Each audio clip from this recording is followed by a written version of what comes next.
नमस्कार, स्वागत है आपका वी टाइम न्यूज पर और आपके साथ मैं हूं पहली चौहान। बढ़ते हैं खबरों की ओर। सौंदर्य प्रतियोगिताएं आज की दुनिया में एक महिला की क्षमता को प्रदर्शित करने का एक योग्य मंच है और जब ऐसा उत्सव विवाहित महिलाओं की सुंदरता, प्रतिभा, बुद्धिमत्ता और करुणा का जश्न मनाता है तो इससे बेहतर कुछ नहीं हो सकता। भारत की प्रतिभाएं जहां भी हैं अपनी आवाज और प्रतिभा का परचम लहरा रहे हैं। बिहार की रूही सिंह अपनी प्रतिभा से नैरोबी केन्या में अपनी योग्यता से बिहार का नाम रोशन कर रही हैं। केन्या मिसेस 2021 में विजेता का खिताब जीत कर सभी देशवासियों को गौरवान्वित महसूस कराया।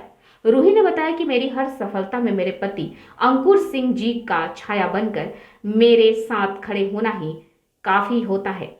मेरे सभी सम्मानित शुभचिंतक हमेशा मेरा सपोर्ट करते हैं। मेरे माता पिता का आशीर्वाद हमेशा मेरे साथ है। साहित्य में भी अपनी पहचान रखने वाली रूही कहती हैं कि साहित्य में भी मुझे अनेक अच्छे मित्र मिले। उन्होंने कविता लिखने के लिए मुझे प्रोत्साहित किया।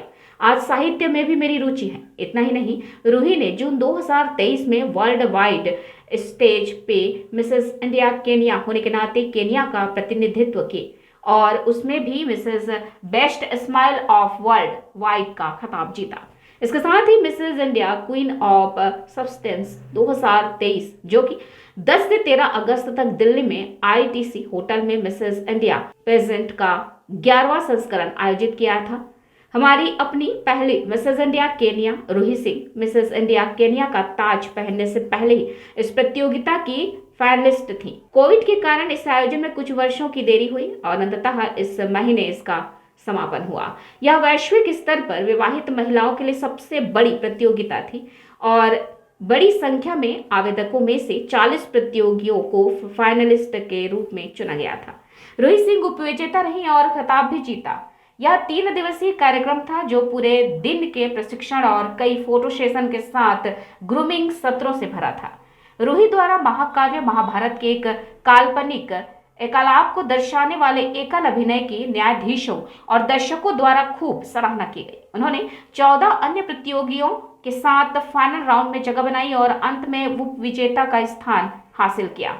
यह एक करीबी प्रतियोगिता थी और हमारी अपनी Mrs India Kenya Ruhi Singh के लिए यह एक बहुत ही योग्य जीत थी। रूही बताती हैं कि उनका अनुभव बहुत फायदेमंद रहा और एक उत्सुक विद्यार्थी के रूप में वह अपने साथ ढेर सारी यादें और सीख लेकर गई।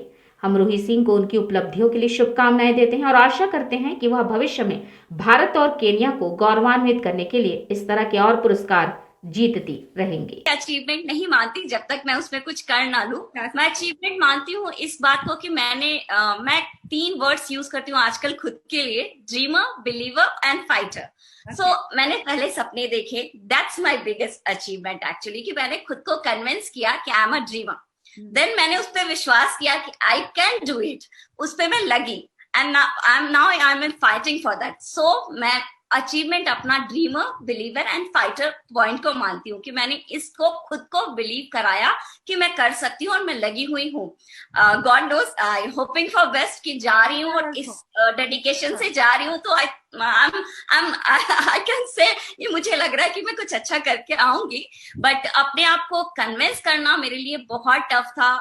आप लोग शायद इमेजिन कर सकते हो एक ऐसी लड़की जिसने एजुकेशन बीच में ड्रॉप करके शादी की। हाँ ठीक है, एजुकेशन करी, बाद में करी, खुद को अपग्रेड करा, फिर बीइंग हाउसवाइफ 10-12 इयर्स, उसके बाद सडनली अपने आप पे ये कॉन्फिडेंस लाना, क्योंकि आप जब हाउसवाइफ कुछ नहीं करते हो ना तो एक आपका ऑटोमेटिक वो नीचे चला जाता है कॉन्फिडेंस लेवल, उसको बूस्ट करके ऊपर आना। That's my biggest achievement I think till now.